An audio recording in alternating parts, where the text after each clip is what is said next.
On the season finale of I Pierce the Toast, AJ and I are discussing the brand new film on Prime, Totally Killer. This is I Pierce the Toast. I'm Sean. And I'm AJ. Let's make some toast.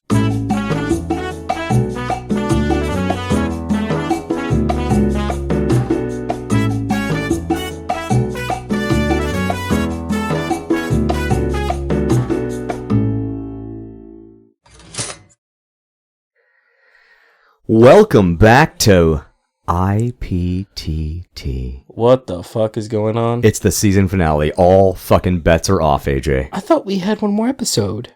Well, we've got... No, that's a Christmas special. I guess this would be the season finale. We're like Doctor Whoing it, you know? Like, they have the finale, and then they always have a Christmas special where you get a little bit more, maybe some teasers, but nothing really. That's how we're going to play it. Ah, okay. So, AJ, we've got bad news. What? We lost Richard Roundtree. Yeah, Shaft, AJ. Shaft has left this world, and the world is worse for it. That really does suck too, because I know that they just had that movie come out where I think it was 3 generations of Shaft? Yeah, because it was Richard Roundtree, Samuel Jackson, and then the newest. And then the son, whoever was playing the son of Samuel Jackson. Yeah. So yeah, really badass. And honestly, if you've watched film in the last, 4 decades, you're probably going to recognize Richard Roundtree from something. He was in Seven. He was in Maniac Cop. He was in George of the Jungle. AJ, what's one of your favorites? Boat Trip. God fucking damn it!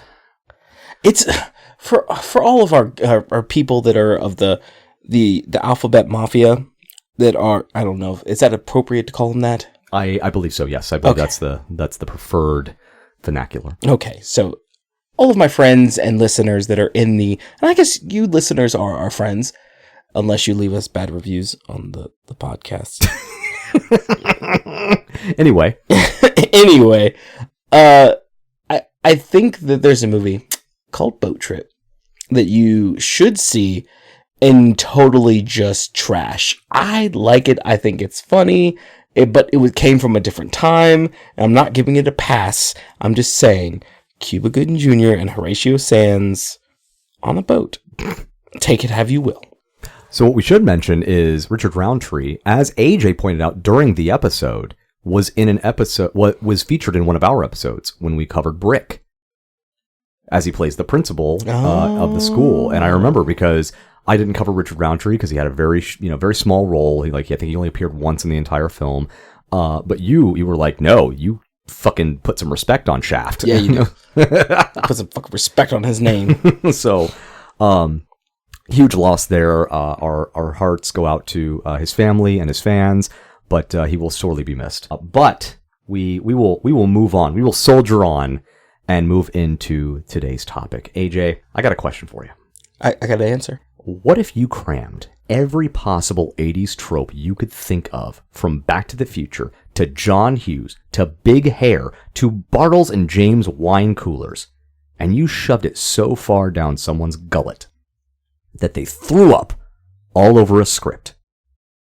Well, that's how you get Totally Killer, a film about a reluctant time-traveling teen who goes back to 1987 to stop the brutal murders of her mother and her mother's friends by the infamous Sweet 16 killer. So what was the question? I'm not sure. I lost my train of thought. Oh, well, I'm sorry. I'm sorry for your train of thought. Choo choo. So AJ, we're talking about Totally Killer, and totally. As we've done in for one other episode in the past, because we did this for, I believe, Knock at the Cabin, because it is a 2023 movie. Yes. This is also a 2023 movie. However, for the first time on I Pierce the Toast, we are doing a film that is super new. This film only came out, 3 weeks ago? I think 2 weeks ago. 2 weeks ago. So this is a brand new film. It is spanking new. As far as I know, only available on Prime. It is free on Prime with your subscription, so you can watch it there. But spoiler alert, we are going to talk about everything about this film. We're going to talk about the cast, the director, the producers. We're going to talk about fun facts about the film, but most importantly, we're going to spoil the absolute fuck out of the plot. And this absolutely is one of those plots where there's a whodunit involved. So if you haven't seen the film yet and you want to save this, then by all means, turn off the pod, go watch, and then come back and join AJ and I for a fun-filled discussion about why AJ is tired of 80s tropes. I actually like 80s tropes. I like this. It had one of my favorite songs in it. Which one? God, it's on the mountain top. See, I love that you're calling that out because that's literally the very first song we get when we get to the 80s. I was so excited. I love that. It's funny because my fiance and I were watching it, and she looks over and she just sees me she's got it. Just digging it. I mean, there were a lot of great songs. I mean, they even did, I love that as they're getting kind of to the pinnacle, they did Killing Time. I loved that. I was like, oh, you guys put in Killing Time. That's fantastic. I mean, if this movie had a soundtrack, do you remember back when, we really got excited about movie soundtracks? Yeah. This would be a pretty badass movie soundtrack with some of the stuff we got from it. So I'd be in the queue at Sam Goody to buy that soundtrack. Where? Sam Goody was a popular music store, prominent in the 90s and also the 80s. So did it die like Blockbuster? Yeah, it died like Blockbuster. It went down like FYP. What? It went bye-bye like Circuit City.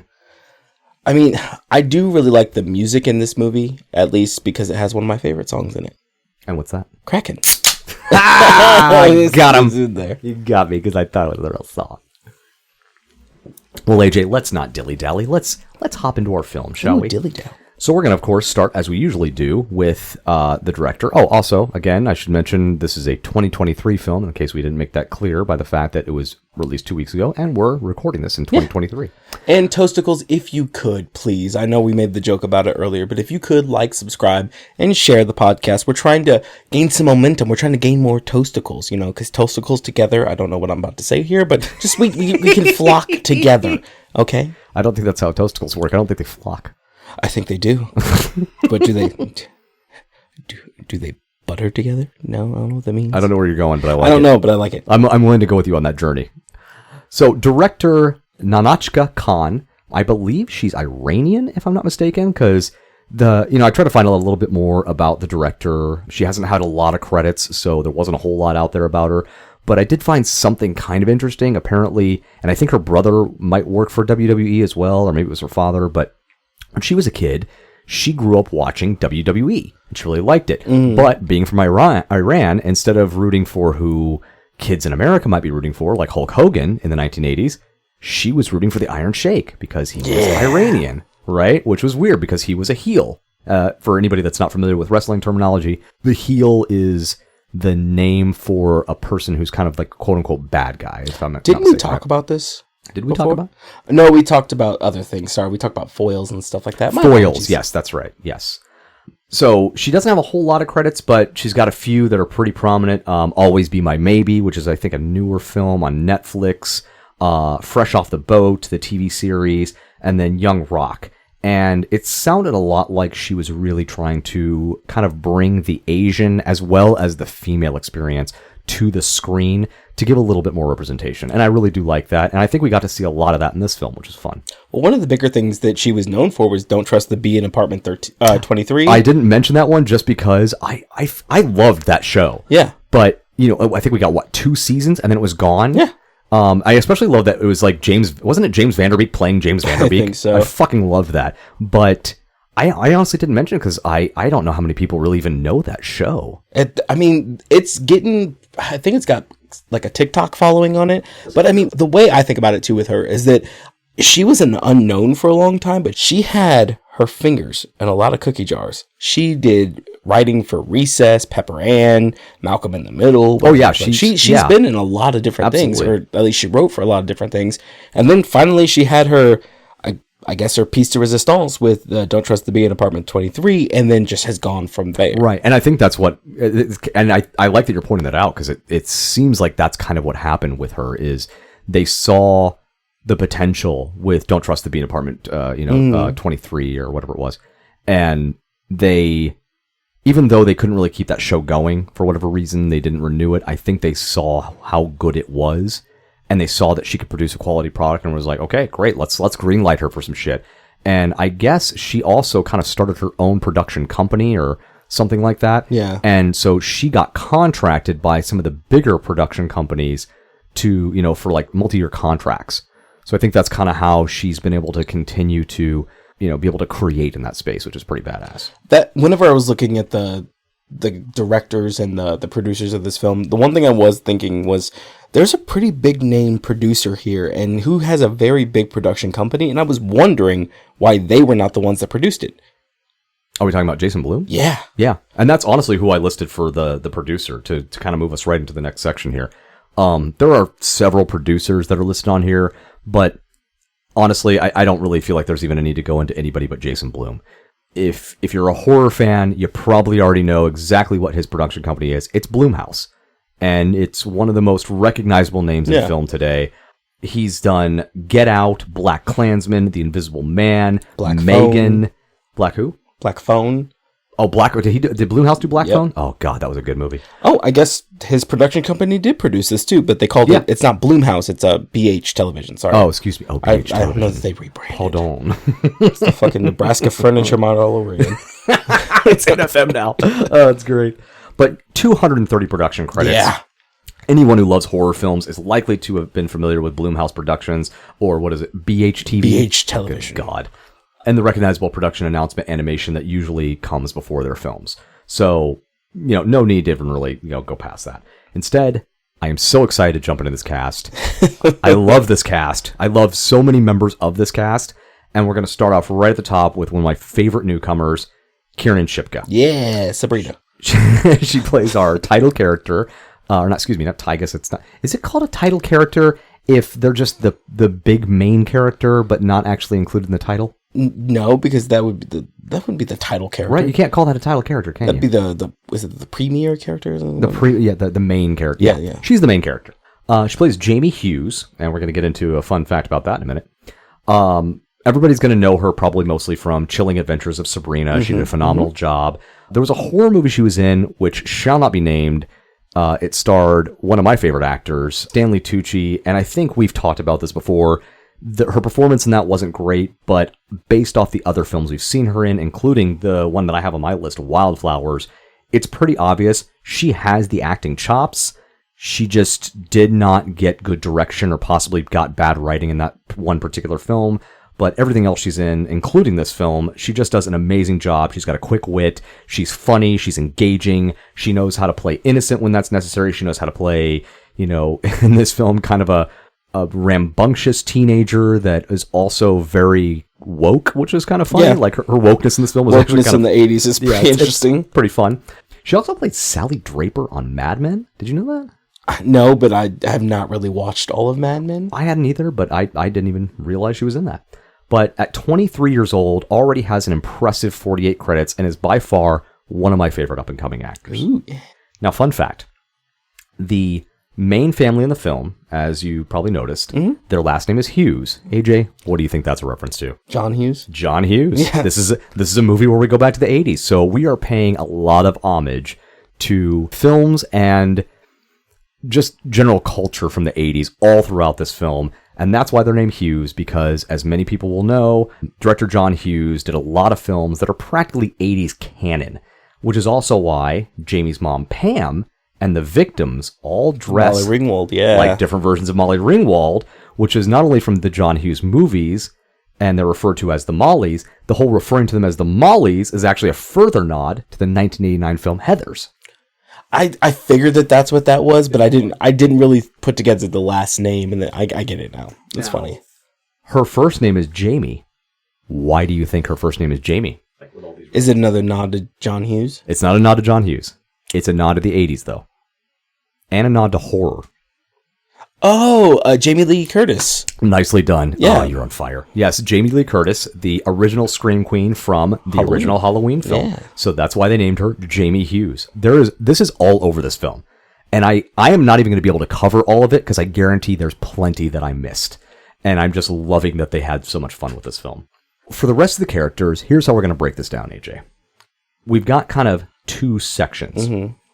We've got the present actors and we've got the past actors. Same thing we had to do with Fried Green Tomatoes. Exactly. In this case, it's more just literally, it's a time travel movie. And we're going to have to get into that as well. But in the present, we've got Lachlan Monroe playing adult Blake Hughes. I love Lachlan Monroe. I've seen him in so many films over the years, but the very first film I remember seeing him in was Dead Man on Campus. I don't think I ever saw that one. It's a weird one. Basically, it's like, oh god, the guy that played Zach Morris, I can't remember his name, but him and another guy, they read some obscure college rule that says if your roommate dies, you get straight A's for the rest of the semester, no matter what. So they try to move in with a guy that it looks like he's going to be a serious risk of shuffling the mortal coil. Mm-hmm. And that's what Lachlan Monroe plays. He plays the crazy guy that's always doing stuff that's so insane that eventually he's going to kill himself doing it. Oh, no. Oh, it's such a weird dark comedy, but he's got 260 film credits. Things like Freddy vs. Jason, White Chicks, Night at the Roxbury, Scary Movie. That's the one I know him from. And this is what I love about that. This film that we're covering is kind of a horror comedy and also pays tribute to the 80s. This guy started his career in the 80s and has done both horror comedy and horror comedy. Yeah. He is, like, you couldn't do this film without calling Lachlan. You had to call Lachlan and say, hey, look, this is the film we're doing. You have to be in this. I don't know why. I think it's probably just from Scary Movie, where I just always picture him as being kind of a meathead. There's that scene where he gets all F's and he's like, oh, I got all F's. Dad's gonna totally ground me, and then she's like, no, but you got one A. It's interesting because that's kind of how he's been typecasted over the years. That's what he played in Dead Man on Campus as well. He was a meathead. Yeah, that was his typecast, but he took it in stride, and he's done some pretty great work. Next we have Kelsey Mawema. I hope I'm pronouncing that right. Mawema. She plays Amelia Creston, who is Jamie's best friend in the present. Not a lot of credits here. She's a more of an up-and-coming actor. She did Cruel Instruction, and then she had a 3-film series arc called To All the Boys I've Loved Before, with kind of varying titles. But she did a fantastic job in this film, so I'm expecting great things out of her to come. I just don't know a lot about her, but yeah, she did great in this movie. Yeah, exactly, and we're going to see a lot of that in this film, and that's actually part of the fun here. We have a lot of young, talented actors in this film. They don't have a lot of credits to their name. I'm going to try to cover all of them and give them all a little, credit where credit's due. But this is a good, big, prime lockdown film for them to get. And this is going to be the thing that they get, that I think that a lot of them are going to be remembered for as they go on in their careers. As they do the next thing on podcasts where people talk about them, they're going to say, oh, they were in that film. Yeah, they were killer. Maybe we'll be talking about them in a future episode. And I think we will. For most of these actors, I don't think I saw one that did a bad performance. They all did a great job. Next we have Jonathan Potts, who plays adult Chris Dubasage. I love that name. I don't know why I love saying it. Dubasage. Sounds like do a massage, but like in a really Frenchy way. Dubasage. He was in Still Mine, Rupture, and a TV series called The Strain. He's a little bit of an older actor, but honestly, he didn't have a whole lot of credits to really pull from. At least nothing where he was notable, which is weird because I swear I recognize the guy from something, but that's all right. Next, and I'm excited about this one, we have Julie Bowen. Yeah! She plays the mom, Pam Hughes. She was in Hubie Halloween, a TV show called Ed, but I think most people are going to know her either as the love interest in Happy Gilmore or as the lovable mother in Modern Family.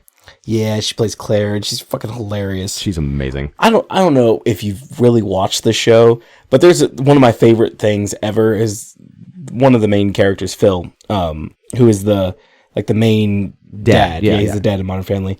He's super obsessed with magic, and so for one of his birthdays, she learns magic. Oh god, I've seen this clip. Yes. So they're in a diner at some point, and she does all these magic tricks back to back, and she's like, no, but we really do have to go, we have dinner reservations. And he's like, no, but you're not dressed. And a waiter comes and falls on her, and she just changes in front of him. I love that scene. I think it was that scene that made me want to go back and watch watch it more closely and watch it again, because that was such a fun scene. But this isn't about Modern Family. Go watch it, but it's not about this. It's not. But Julie you know Bowen. It's Julie Bowen. And I have plenty of questions for you about Julie Bowen's performance in this. Ooh.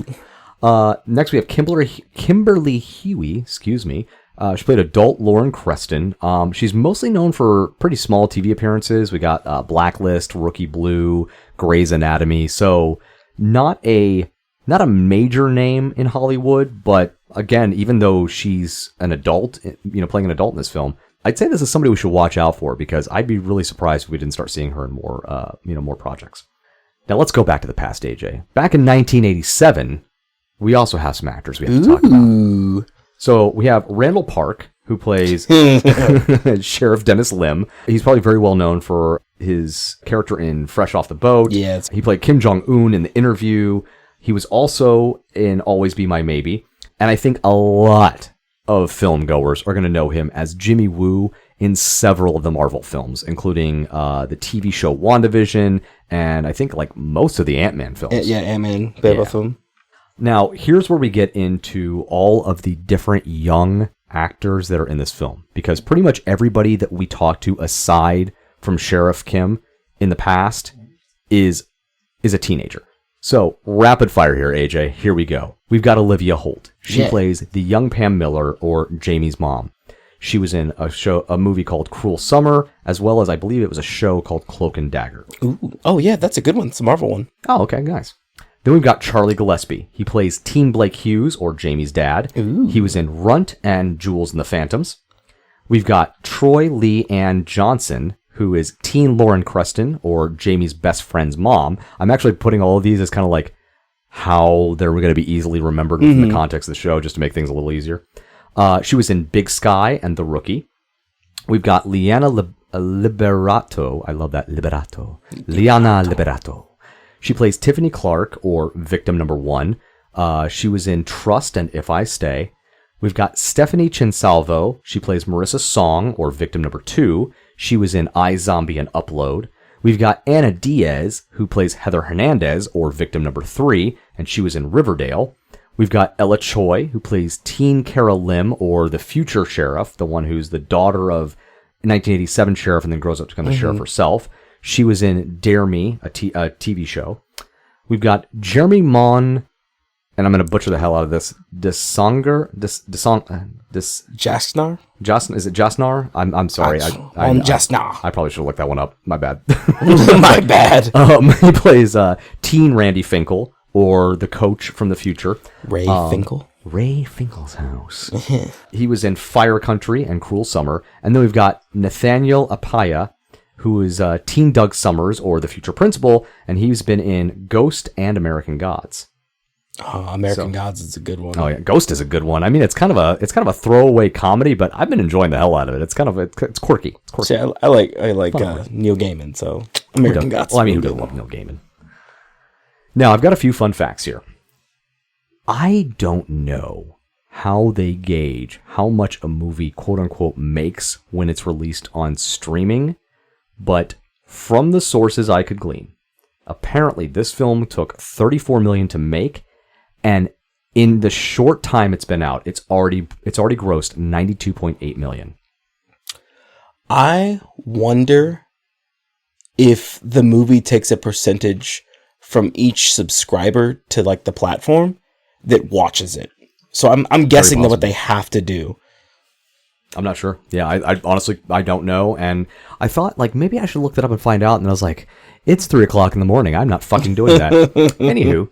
So this film has been compared to a film called The Final Girls, which is about a group of friends who get sucked into a 1980s horror film starring one of their mothers. I've never seen this, and now I kind of want to. And apparently there was maybe even some social media kind of clapback from the creator of that film talking about, oh, cool, you guys did my film again. Something to that effect. But just from the sheer description of it, it's like, yeah, I see where there's some resemblance, but it's not the same fucking thing. One is being pulled into a film universe. One is literally going back in time. If anything, this is way more of a Back to the Future ripoff with a horror twist than it is a ripoff of a film where people get sucked into a movie. I don't know. That's just my opinion. So, AJ, let's get to the important questions. Who the fuck is Sam Elliott playing in this movie? He's not really playing in the movie, but I would replace something in the movie with Sam Elliott. Okay, all right. What do you got? I want the killer's head to be Sam Elliott's head. Oh, and wow, that is creative. I like that. Yeah. So I want that most terrifying shit to pop out of the dark as his mustache. So to jump ahead a little bit, the killer in this is a masked killer, And he has this very interesting mask, which I'm going to talk about here shortly because it is important, kind of how they came up with this. I mean, the Chad mask? The Chad? Is that what you're calling it? Looks like a fucking Chad. You're going to like what the description of the mask is then. And there's another fun fact behind that, too. Ooh. But yeah, I like that. That's interesting. That's I honestly put him in a very small role. I would actually put him as Lurch, but as the adult, which is weird because I don't think he has a fucking line. Like, he has lines as the kid back in 1987, but I don't think he have lines at the end? Oh yeah, at the very end. You're absolutely right because there's a kind of a change in what happens. But I don't want to go into that yet because what have I always said about time travel films? It's timey-wimey. Wibbly-wobbly, timey-wimey. No, that's what Doctor Who says about time travel. What have I always said about time travel films?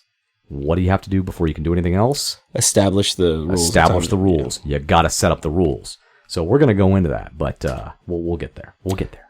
Before we move on for a second, I don't think you talked about him yet, but we did just kind of briefly mention the adult Lurch. That's Brendan O'Brien, who was the original voice of Crash Bandicoot, who died this year, actually. Oh, did he really? Yep, March 23rd. Oh my God! So this was his last film then? Yeah. Oh no. Naughty Dog, I remember put this out there, and they were like, "Hey, this is what happened." Essentially. Okay. Well, shout out to Brendan O'Brien then as well. So jumping into the plot, AJ. Yeah. We open on Halloween night. Ooh. In 2023. Ooh, it hasn't happened yet. Repo Man. In the small town of North Vernon, with a voiceover regaling us of the events of October 27th, 1987, when 3 high school girls were brutally murdered in the span of 4 days by an unknown killer, all culminating on Halloween night. Tiffany Clark, Marissa Song, and Heather Hernandez were each stabbed 16 times, earning the killer the name the Sweet 16 Killer, known for a patented mask that looks kind of like Beavis from Beavis and Butthead. It's fucking true. It really does. It was like Chad. So the fun fact about that, makeup artist Tony Gardner, who also did work on Zombieland and Seed of Chucky, and the design team started pulling 80s heartthrob references like Kiefer Sutherland, Rob Lowe, and Dolph Lundgren, and even Johnny Bravo. Dolph Lundgren? Oh, I know, it's crazy. And even Johnny Bravo, and then exaggerated it and made the teeth oversized to achieve the look of the mask. They wanted to have both an 80s vibe, but still feel relevant today. Is that why they gave him the fucking earring? That's why they gave him the earring. Funner fact. This fact was incorrect in attributing the creation of the mask on IMDb, so we have our first official edit of a fun fact in the trivia section on IMDb for this film. Really? Because somebody put on there some random 2 people, and I was like, well, that's not true. I just read the Entertainment Weekly article where the director said where they got the inspiration for the mask. So whatever this nonsense is this person put in, that would be like me going on there and saying, oh, it's clearly Beavis from Beavis and Butthead. No, it wasn't. Yeah. It had nothing to do with that, just because that's what I think it looks like. And that's what somebody else clearly did, and so I corrected it. On IMDb? On IMDb. As IPTT. As IPTT. Ooh. Yeah, and guys, you should probably do that whenever even if you hear from us, if you hear information, you should always fact check it, because that's one of the things that happens whenever we're doing our research. Sometimes you do look at like the fun facts on IMDb, but that's not always a source of truth, because people will just put some random shit in there sometimes. It's true. As evidence with me changing that fun fact, anybody can do it. It doesn't matter. You just have to be logged in. That's it. Now, another fun fact. The name of the town in the film is Vernon. Do you think you can tell me what reference that is from? Vernon? Vernon. Like Mount Vernon? I don't think so, no. Vernon Troyer. Vernon Troyer. No, not Vernon Troyer. I don't think that was the 80s. This is a tougher one. It's not, I wouldn't call it obscure, but... Is it an Ernest thing? It's not an Ernest thing. Okay, then it's a John Hughes thing. I don't know then. The name of the principal in the Breakfast Club was Richard, a.k.a. Dick, Vernon. Ah, that's a bit of a stretch. Yeah, okay. Now I will say, on a lot of these, in terms of it's not, I'm not getting any of this like from the directors or anything, any of these references to the 80s or to horror films. This is all coming from fans that are just noting these and pointing this stuff out, saying that this is likely a reference to this, is likely a reference to this. And even when we get into, there's one part we're going to get into later about the persona that Jamie uses when she gets back to the past. And I couldn't find anything official on it. Instead, I literally had to pull the potential for what it means from a Reddit post. Really? Oh, it's fun. This is doing a brand new film is a lot of fun because there hasn't been, 2-3 decades of people, deep diving and trying to figure all this out. So instead, I just get to go off like conjecture and whatever information is available as of today. Lots of fun. We learn our narrator is a podcaster named Chris Dubasage, giving a tour of the places relevant to the killings as part of his Sweet 16 Killer podcast to a group of enthusiasts who are all donning the Sweet 16 Killer mask. The scene transitions on a zoom out from a poster of a band called Killer Instinct with a K, to join Jamie in her room, getting ready to attend the band's concert with her best friend Amelia. Her mother, Pam, enters to let the audience know the lead singer's name is Eddie Royal and that she knows him and that he was a jerk in high school. This will become important later. I do want to preface this because the way I'm describing this sounds almost like I'm feeding it too much. That's what this film did. Yeah. There was a lot of, we are just going to tell you exactly what you need to know. I understand why they didn't really feel the need to trust the audience because they were just trying to convey a lot of information because they were going to be trying to exist in two different timelines. Yeah. I understand the why, but there wasn't a lot of time in the film to kind of let the audience come to information on their own. So literally we've got Pam walking this room going, oh, look, that's Eddie Royal. Boy, I wish you didn't like a band of a guy I knew in high school because he was a jerk in high school and I knew him back in high school that I went to with him. Very, very like, let me beat you over the fucking head with this. That happens a lot, like you said, because there's times where they will introduce a plot device and they have to explain that plot device. Ow. But it's like the only thing that they really let you figure out for yourself was the killer. That's it. That's a very good point. You're right. And yes, they're very beat you over the head with the plot devices in this film. Yeah. And you're absolutely right. It's really just, take your time, try to figure out who the killer is, leave everything else to us. Yeah.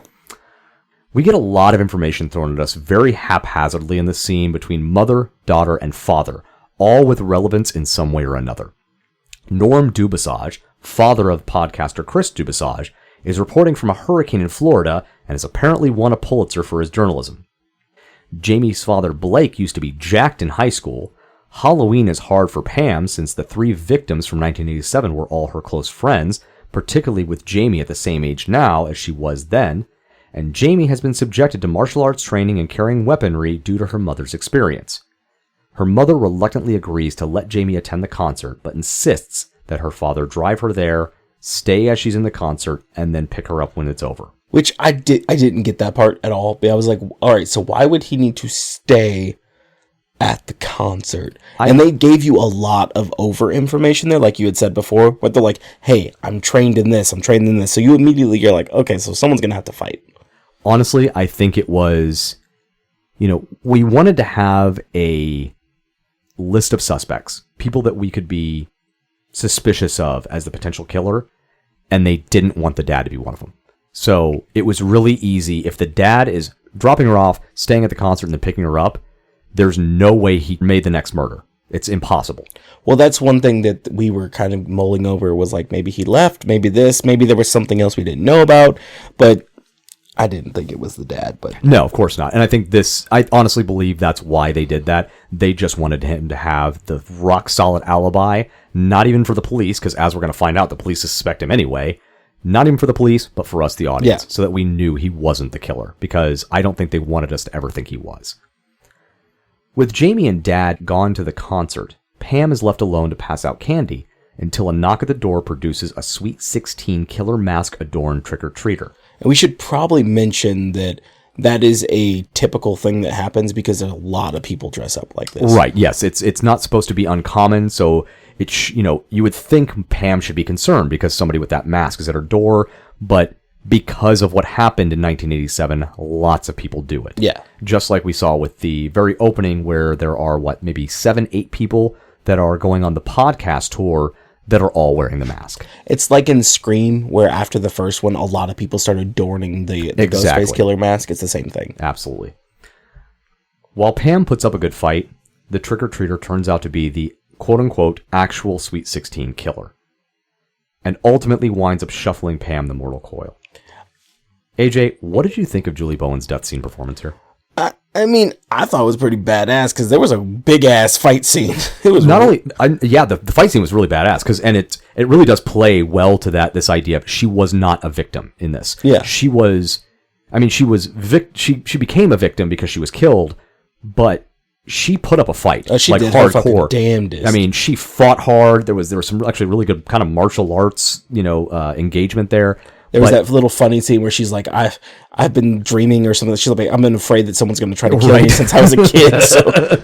But I mean the actual scene where he starts stabbing her. What did you think? I thought that was a little fucked up, I'm not gonna lie. I had chills. Like, I was impressed by it was very realistic because you could see all the fight kind of leave her where she was accepting that she's about to die. Her screams were horrifying. Like, I have probably seen a countless amount of good and bad horror films alike, but Julie Bowen's performance here it truly chilled me because it truly felt like I was watching Julie Bowen die. Yeah. It was, hats off to her for this scene.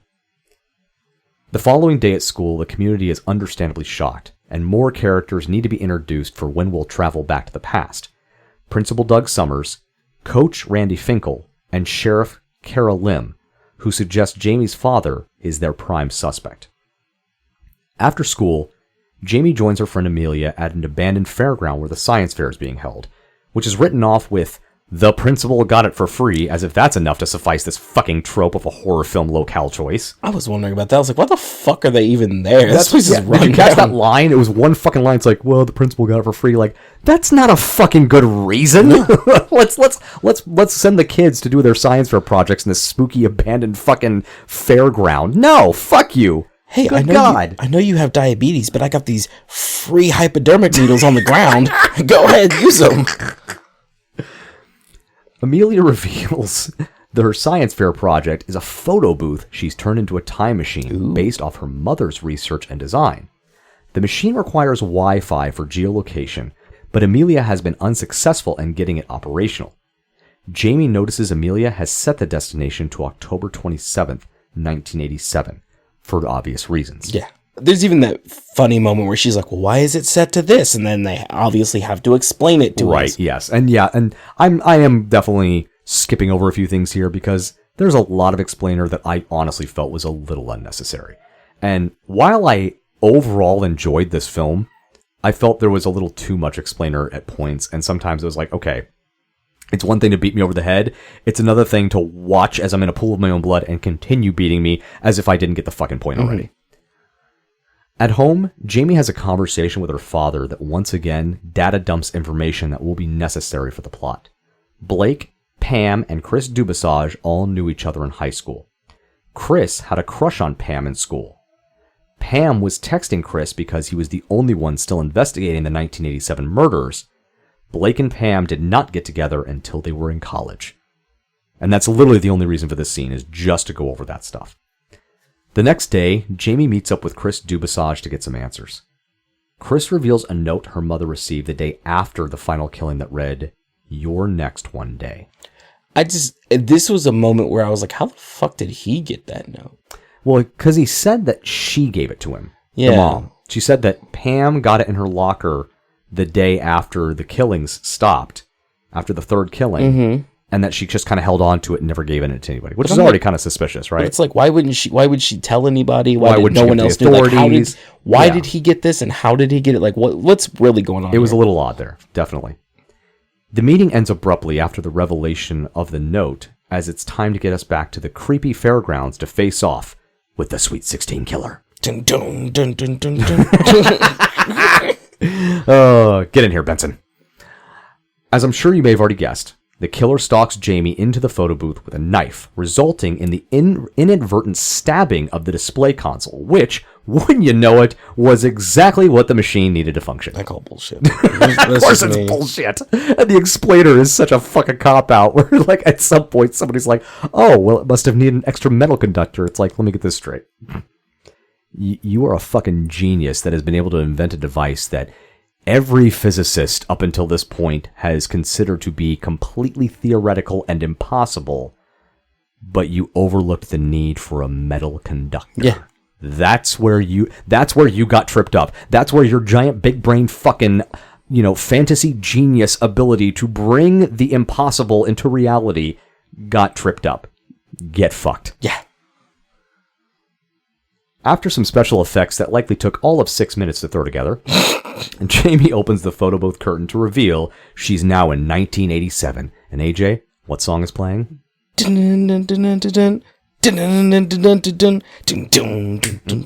Venus. She's got it! I love that song. That's from Bananarama, for anybody that's unfamiliar with their catalog of work. So, of course, Venus is playing because it is the quintessential 1980s song, and if we're going to suddenly show that we're in the 1980s, there is no better tune. I thought the same thing. I was like, this is like the classic It is. 80s song. Often the fun with films like this is the clash of two worlds trope, which there is no shortage of in this film. Jamie notices a man in an FBI female body inspector shirt she deems as quote-unquote super problematic.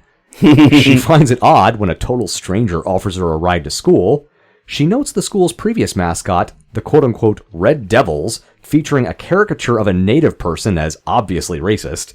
She walks into a school and registers without any form of verification, and she attends a mandatory gym class where dodgeball is not only being played, but with overly encouraged aggression and violence. If you did not grow up getting smacked in the face with a giant rubber ball, were you really living? Because I know now what they do is they use those soft balls, like they're like very very spongy. The ones that don't lead to childhood trauma. AJ, no. Yes, that's called progress. I want to walk out of the gym knowing that I might need to go to the hospital for a concussion. That's what I really want. That was the 80s for you. No, and if you knew how to like swing it just right and flick it, yeah. Oh, that was terrifying. Yeah. I'm a little intimidated by your dodgeball skills. Yeah, get it, Timmy.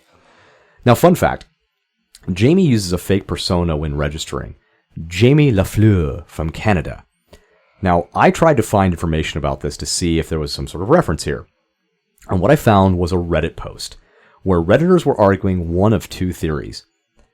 It's either a reference to 1980s Canadian hockey player Guy Lafleur, or a nom de guerre that was used by Sawyer in the show Lost as an obscure reference to that show's use of time travel. Honestly, I think it works either way. So it's not an homage to Peter Lafleur from Dodgeball? Maybe it was.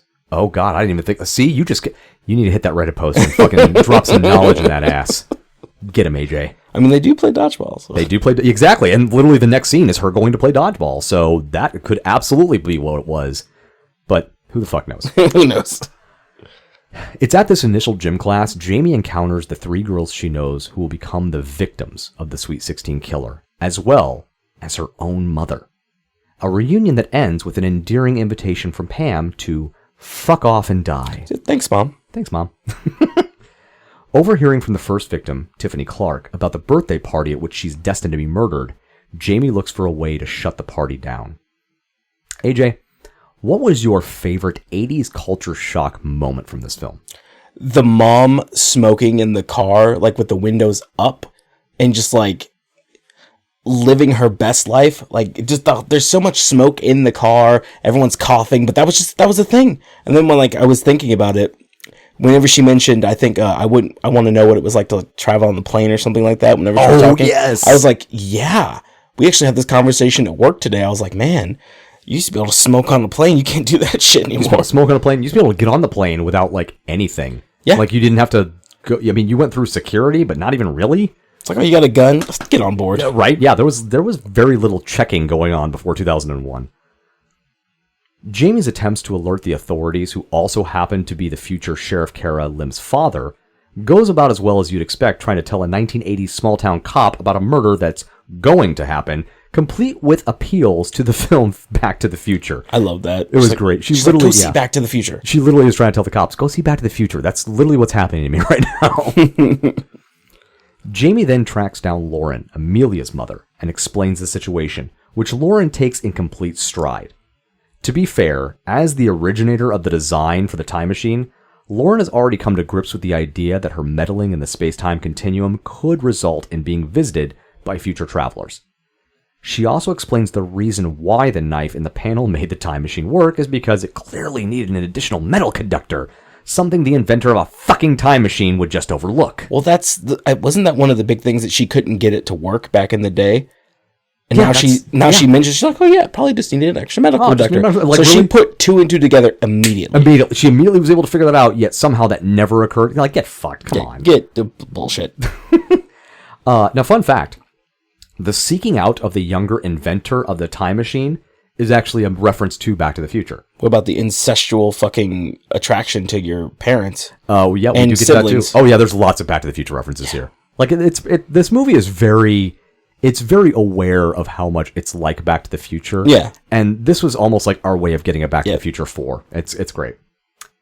Here's where we come into one of the most important parts of any time travel movie. The rules.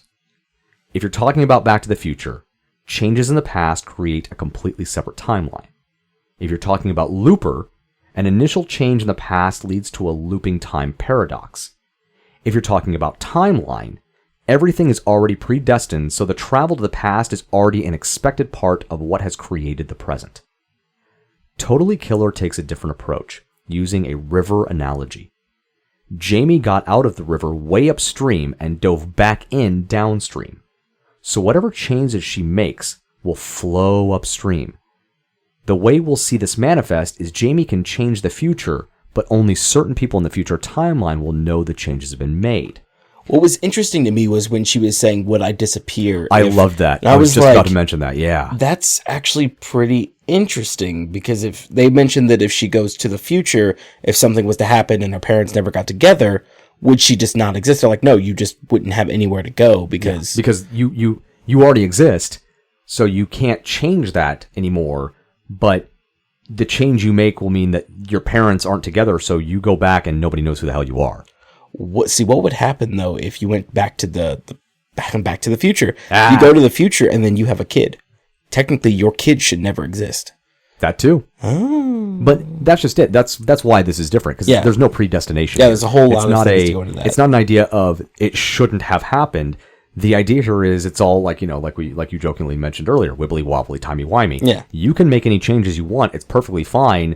There's no space-time continuum problems with, unending reality, like the threats we get from Back to the Future or Looper. It's perfectly fine to make changes. It's just things are going to be wonky if you ever get back to that future, because things are not going to look the same. Back in the present, Amelia arrives at a crime scene set up to investigate Jamie's disappearance, to inform everyone that Jamie must have jumped in the past, based off the missing time machine. Only Chris Dubasage takes the story seriously. So AJ, here's my theory here.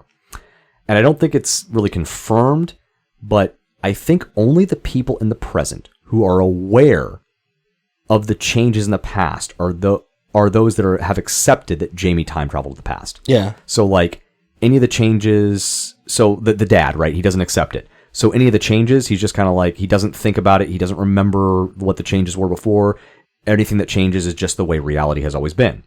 But for like Chris Dubasage and Amelia in the present, who both know Jamie went to the past, they're able to recognize that changes are being made. Well, they mentioned the Mandela effect too. They're like, your brain would still retain that. It's just that you would never really know exactly what had happened because it's technically a future it's technically a different universe, quote unquote. But I like the analogy that they made there. And we are going to talk about that in a second because I want to hear more of your thoughts. At the party, Jamie encounters the young Principal Doug Summers, Coach Randy Finkel, and Sheriff Kara Lim. Doug is a social outcast geek, Randy is a dipshit jock, and Kara is a popular stoner party girl. She also spots a very attractive long-haired boy coming sexily out of the water, which of course is her father.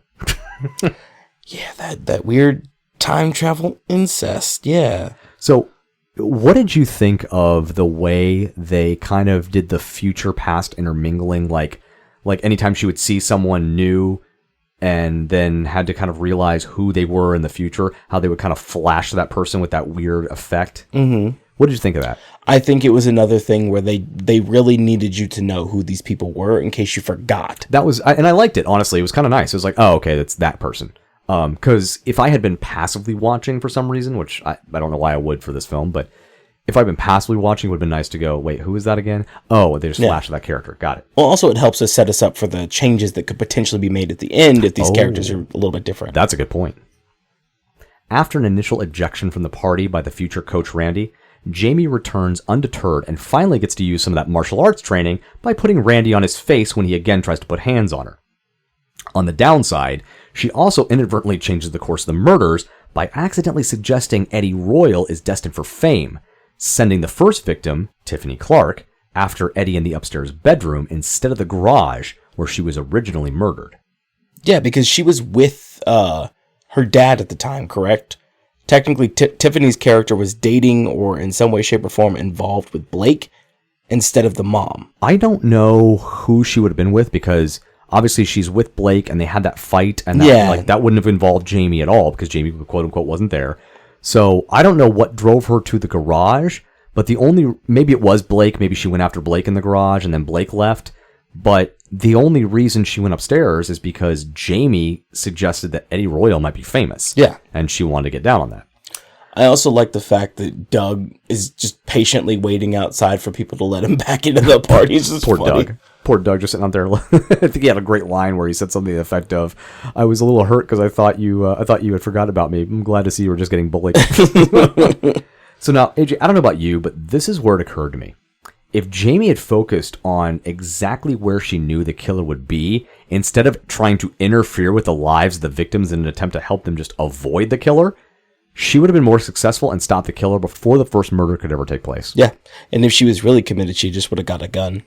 Right, that's what I was thinking. Like, if she had just gone to the garage, like with a gun, or hell, with a knife, whatever, like hid in a corner somewhere, waited for the killer to come, almost kind of using, the first victim as bait, kind of fucked up, but knowing that that's where the killer is, she could have stopped the killer right then and there, no more murders. Yep.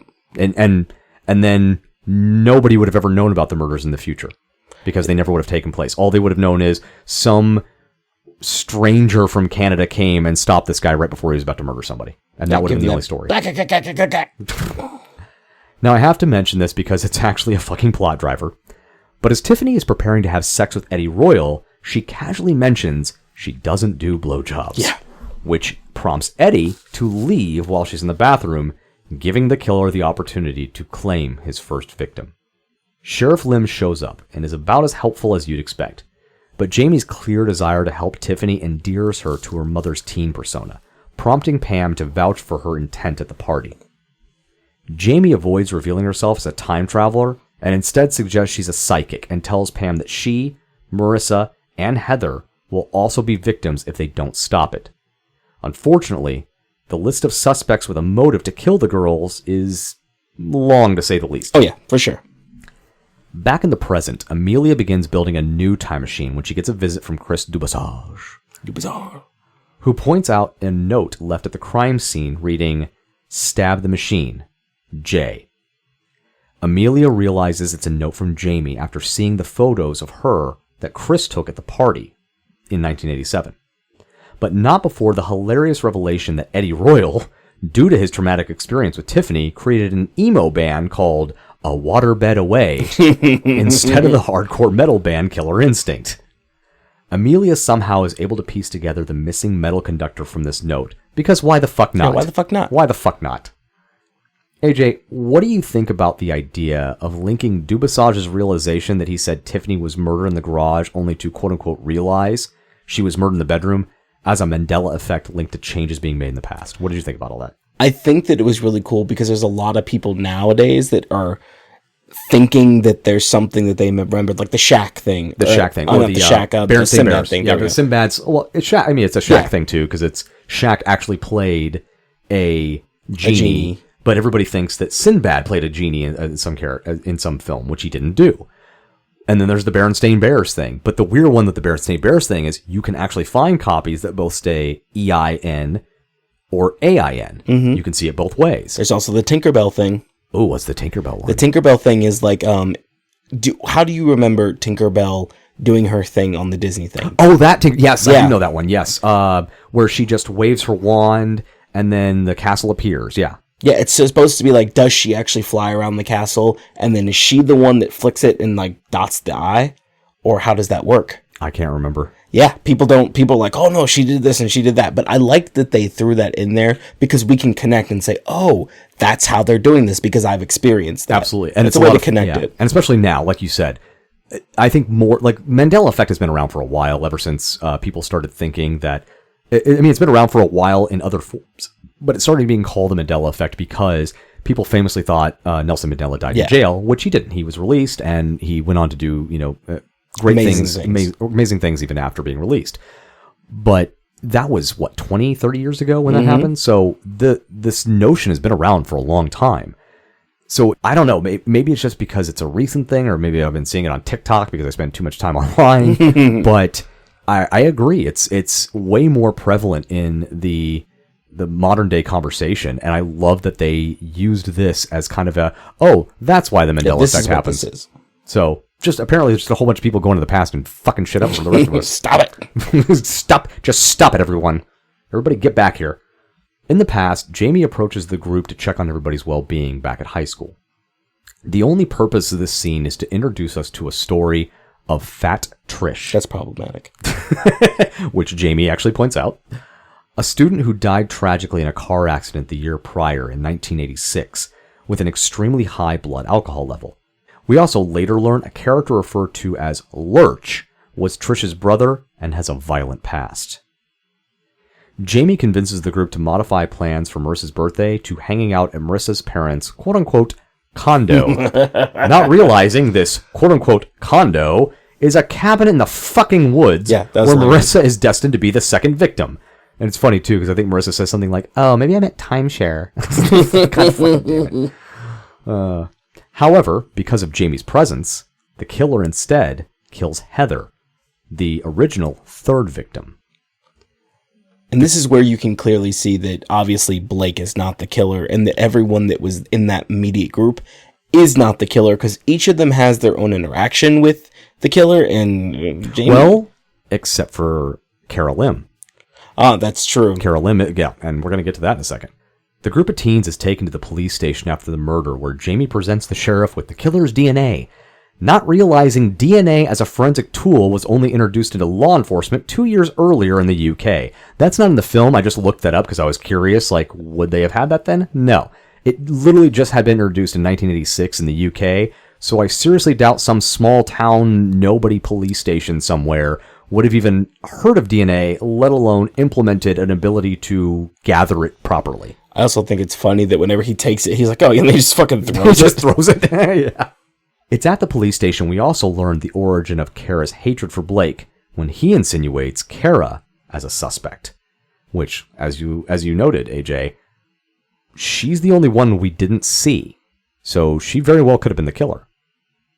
The next day, during a news broadcast at the school, we received several pieces of information in a conversation between Jamie and Lauren. Again, I apologize, it's yet again another data dump. The news broadcasting is enough to create the Wi-Fi signal necessary for Jamie's phone to power the time machine. Which doesn't make sense. Well, no, because remember, in the very beginning, she mentioned something about how you need Wi-Fi for the geolocation, otherwise, if you try to travel somewhere, you'll just be floating through space-time. Yeah. That's the Wi-Fi is the only thing that, and I don't know why it needs Wi-Fi. That's the thing. Yeah, how did they get the signal? I don't know. It does not make sense. Oh, you mean it doesn't make sense? Like the news broadcasting somehow makes a Wi-Fi signal? Yeah. I don't get that either. How the fuck did she connect to it? I don't know. I don't know how the fuck that worked either. So the news broadcasting is enough to create a Wi-Fi signal for Jamie's phone to power the time machine. The killer is expected to strike that night at the carnival. Lauren is close to having the time machine working, but is missing a crucial piece. And Jamie's phone only has 7.5 hours left of battery, after which she'll be stuck in the past. Me and my fiance thought the same thing. Why the fuck wouldn't you just turn it off? But then we also thought, okay, what if she's scared that if she turns it off, she can't turn it back on? That's a good point. Yeah. Jamie goes to investigate Lurch's van when she's confronted by Lurch himself, and, based off his mannerisms and the general weakness with which he responds to her attacking him, is able to quickly rule him out as a suspect. They're caught by Doug Summers, the future principal, who assuages their worries, letting them know he took karate for 8 years. But I'm really only mentioning this scene because it has my favorite line. Maybe if she did do blowjobs, she'd still be alive. Yeah, let's not make that the lesson. It's just, that should have been the fucking tagline of this movie, I swear to God. I don't know about you, but I really felt bad for Lurch in this instance whenever they were, like, she was, like, basically attacking him and she was going into his van and he's like, hey, take whatever you want, just leave the, I forget what the game it was. Not the games. Well, it was the, don't take the Thundercats. Yeah, don't take the Thundercats. Yeah. I felt really, really bad for him because I was like, he's just an outcast, and and when she mentions, like, why were you at the party that night, and why were you this, and he's just like, I really wanted to go. It's just really sad because you also find out, I think in this scene too, that was his sister. Yes. Yeah. Well, no, we find out that it was his sister a little earlier on. Yeah. Yeah, because I think it was in the car. Pam mentions it. And, of course, Jamie's like, you didn't think to mention that the sister of somebody who died last year has a violent brother? Yeah. But no, he just seems like a very harmless character. Yeah. And his violence, and I should mention now, I noted earlier that he has a violent past. All of that's conjecture. Yeah. And as we find out in this scene by the van, Lurch doesn't have a violent bone in his body. He's just probably been a problematic kid, might be a little nerdy, and the rumors just kind of flew about him. At the carnival, Lauren says the time machine portion itself should actually work, but they need a bigger gravity disruption device to turn it on. Yeah. Enter the gravity drop, Ooh. a carnival ride that spins passengers round and round fast enough to stick to the walls of the ride. While Lauren rigs up the time machine, Jamie joins with the rest of the group to form a plan. Knowing the killer is still likely after Marissa, they send her to the dollhouse of horrors as bait to lure the killer out. Yeah, just a casual beige in the house of horror. They sent her in there, and they're telling her, like, she's like, well, what am I supposed to do? They're like, just go in there like you're gonna give somebody a blowjob, like you would. She's like, okay, yeah, I could do that. Just a casual beige in the house of horrors. Just a casual beige in the house of horrors. It's fucking crazy. In the present, Amelia finishes the time machine rebuild and sends Chris Dubasage to get the needed metal conductor. Back in 1987, the killer arrives, and the group sets about subduing him. Their attempts are mostly futile before Kara arrives to save the day, driving the scythe from her death costume through the killer's fucking back. real. Yeah, well, then they have a conversation about it. They're like, wait a minute, that thing's fucking real? She's like, yeah, I got it from my dad. There's a killer on the loose. They gather around the body to finally reveal the killer, and with it, his motive. Doug Summers wears a locket with a picture of Fat Trish. The two teens were involved when Trish died in her tragic accident, but Doug knew the reason for Trish's intoxication was a sleepover with Tiffany, Marissa, and Heather, where the three fed Trish drinks in an attempt to verify a rumor she'd been sleeping with a coach at the school. And this is where you get the argument, I believe, between Jamie and her mom, or her past mom, because she just can't really come to grips with the fact that her mom was a terrible person and let someone just drive. Until she realizes that her mom wasn't there. Yeah. Yeah. So we do get that reveal that this was just the three, and that's why only the three were killed in 1987, because Pam wasn't actually involved with the events that led to Trish's death. So why would she have been killed then? In the future, why did she get killed back in 2023? That's a great question, AJ. Let's read on. Oh. Despite having unmasked the killer, Jamie still can't understand why the killer returns to kill Pam in the future when Pam wasn't involved with the death of Trish. As the group is trying to figure it all out, a second masked assailant appears and slits Marissa's throat. Jamie quickly recognizes a mark on the second killer's mask where she kicked him in the future. She surmises it must be Doug from the future, but Lauren quickly reminds her there is no more future Doug since they've just killed him in 1987. Now, I had a problem with that. Yes, because they already established that shit could be the same. It's fucking weird. Well, not even that. Here's why I had a problem with that, right? Because they said, like, if your parents ever get together, yada, yada, yada, right? So that's fine, and it'll change the future. But What if Doug had stole the time machine from Amelia in 2023, Yeah. come back to the past before they killed past Doug? Well, then he doesn't just disappear, right? Because just like they mentioned earlier, if her parents never got together, she would still exist. So even though you either kill a person or stop the person from ever quote unquote existing, they would still exist. Like I couldn't really wrap it my was head a around weird that. thing. It was like, so you've already established that just making a change doesn't end that existence. So, Or I guess maybe it's because Jamie's already in the past, so now she's technically she's no with longer the part of the flow. future. She's back in this part of the flow, so she can go back. Like she's kind of, if her parents never had her, she was safe in the past when they didn't quote unquote have her. Yeah. So now she's able to travel back, almost like she's outside of that. Okay, it so actually I guess that would makes work. sense. Yeah. Because Yeah. if you got off the river at the beginning where the river's starting to flow, you can't just move forward because Right. the river's already gone.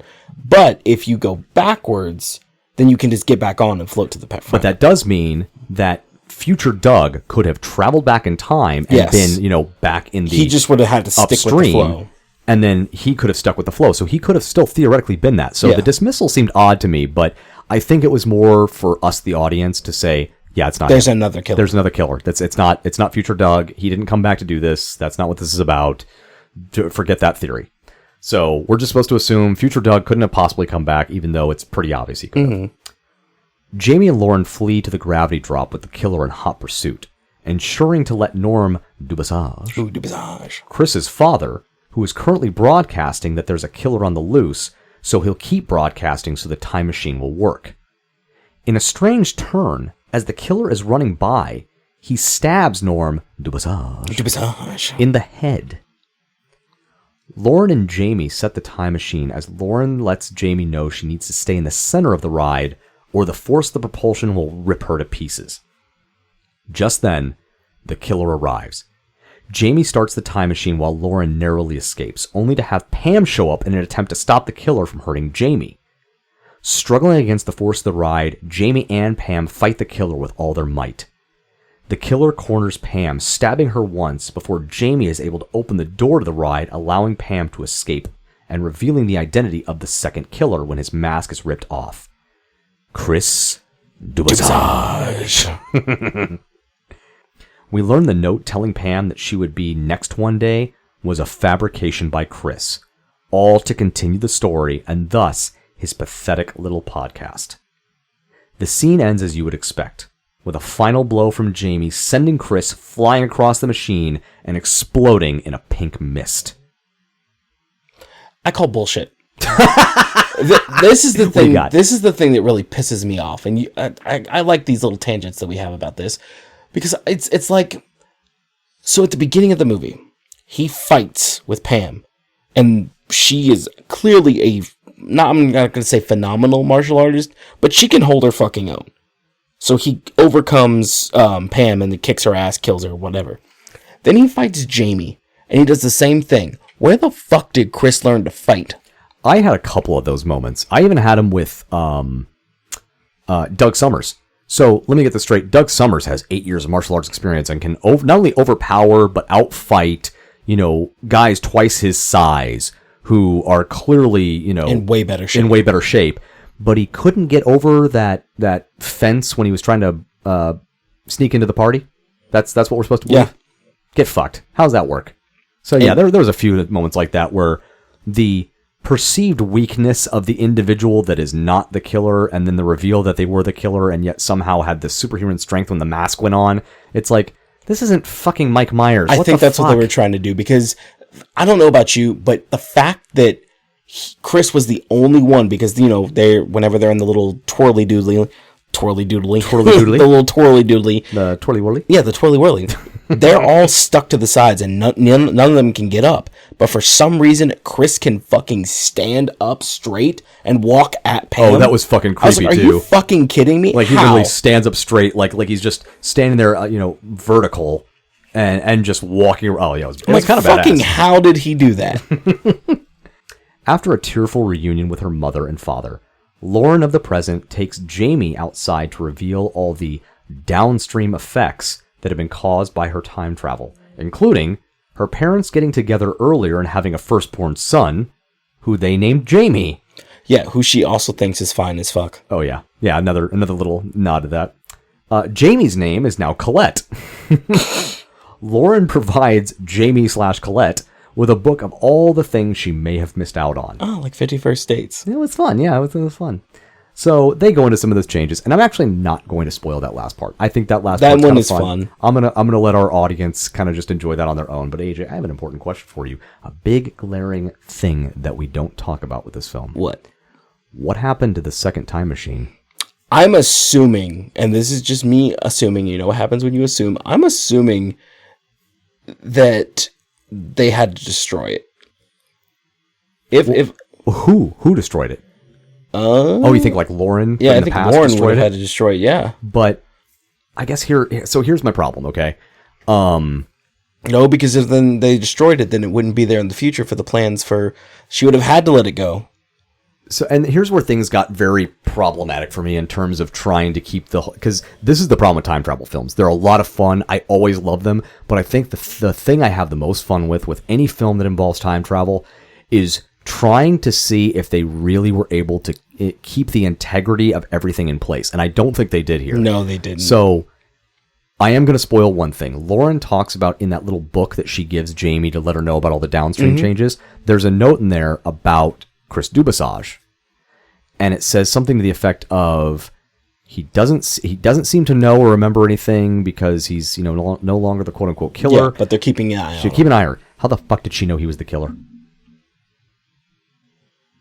You know? That's a fucking good one. The only thing I can think is her daughter was able to tell her.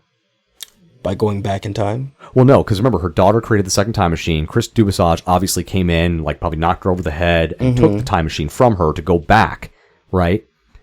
That's the only thing I can think of, is that she told her, oh, hey, it was Chris Dubasage. But then... Well, how would she have known, though? But that's what I'm saying. That's in 2023. So how has she been keeping an eye on him? She would have had to have known back in 1987 to have been keeping an eye on him all these years. She didn't know. That she had no way of fucking knowing because his mask had not come off yet and she didn't know he was the killer. Well, I mean, there is this too, and this is what I was thinking. At the very end of the movie, she seems very... Because at the beginning of the movie, she seems kind of disheveled. It looks like she's working a job she doesn't really like. And she's a very smart individual, but she's just really run down. At the very end of the movie, she's very well dressed. It looks like she's actually got some money. She's a bioengineer now. She's a bioengineer. But as it says, a good one. Yeah, a good bioengineer. Maybe she time traveled to the future to see what was changed and if she needed to go back and fix anything. Maybe. That's what a smart, respectable time traveler would do. It's possible. But those were my big queries was, what happened to the second time machine? Because, obviously Lauren doesn't know... I guess that's the part that really gets me. Lauren doesn't know the second time machine is there. She has no way of knowing that. Yeah. Because she doesn't know that Chris Dubasage... Unless she heard them from outside the gravity thingy. There's no fucking way she could have heard that. Come on. Wait, Pam. Didn't they reveal that he was Chris Dubasage while Pam was in the ride? No. It was kind of all at the same time. So basically what happens is she, Dubasage with mask on stabs Pam. Jamie opens the door. Pam flies out. As Pam flies out, the mask comes off, flies out too as the door shuts. Pam never would have been able to see that it was Chris Dubasage. And even if she had, she wouldn't know who the fuck he was. Or she would have just been like, I don't know, it's some old guy in glasses. She would have had no fucking idea who that was. Because they do find out later that they had their own issues, like Norm and Chris. Maybe she just deduced it. Maybe, but I don't know. I don't know. We're either way. Let's talk about the real problem with this movie. Oh, there's a real problem. There's a real problem. What is the real problem, AJ? It's a scene that's pretty early on in the movie. Whenever Jamie first gets to class, right? What the fuck is with that 30-year-old white boy in the beginning, like in the front row? The 30-year-old white boy. I want you to go back and watch this fucking movie. There is a scene where there is a boy that's supposed to be in high school. He's supposed to be, I think, probably about 16, 17. Looks 30 fucking years old. Maybe even 40. Yeah, I'm gonna have to go back and watch that. Yeah. I don't remember this Because I put it in my notes. I was like, no, you at least 30. You pulled a Bad Boys on him. I did. No, you at least 30. You at least 30. Well, AJ, thanks for coming along with me on this journey. This was a fun final episode for me. I really enjoyed this movie. I definitely had a lot of problems with it. I thought it was very tropey, but it was tropey in a fun way. Oh, and yeah. I still felt like they brought it home. I really enjoyed it. They did. They bring it on home to me. They brought it on home. As usual, what we usually tell you with a film is where you can watch it. But this is an easy one because it was released and exclusive to Prime. So if you have a Prime membership or if you're sharing a password with a friend, you can go ahead and watch Totally Killer on Prime right now in 2023. Yeah. Now, if you're listening to this in 2027, I don't know what to fucking tell you. It's probably on Prime. It might be somewhere else, though. If not, you might have to have a teenager build a time machine and take 30 years to figure out that you need a metal conductor and go back and watch it in 2023. Now, just remember, we are podcasters, so we probably are the killers. That is definitely us. That's true. That is true. That's And before we wrap up this finale, like we said, we will have one last holiday episode. I just want to take the time to thank every last one of you that has been listening to us. We have people listening from the United Kingdom, from Japan, Singapore, New Zealand, Denmark, Ireland, Canada, Brazil, Saudi Arabia, and Taiwan. Each and every one of you are part of the Toasticle Nation, and I truly appreciate you. Toasticle Nation. Did you just make a new thing? I think you made a new thing. Yeah, maybe we'll have some shirts in the new year that say Toasticle Nation. I think we need that. like Yeah, that. we've had a shirt so far that we did send to one of our viewers that gave us a suggestion, but I think it would be nice for a new shirt in the new year. Our music is created by Augusta Denise, logo by Design World, social media by the past, present, and future Mrs. AJ, mixing and editing by IPTT Studios, and special thanks to studio dog Joe the Boxer.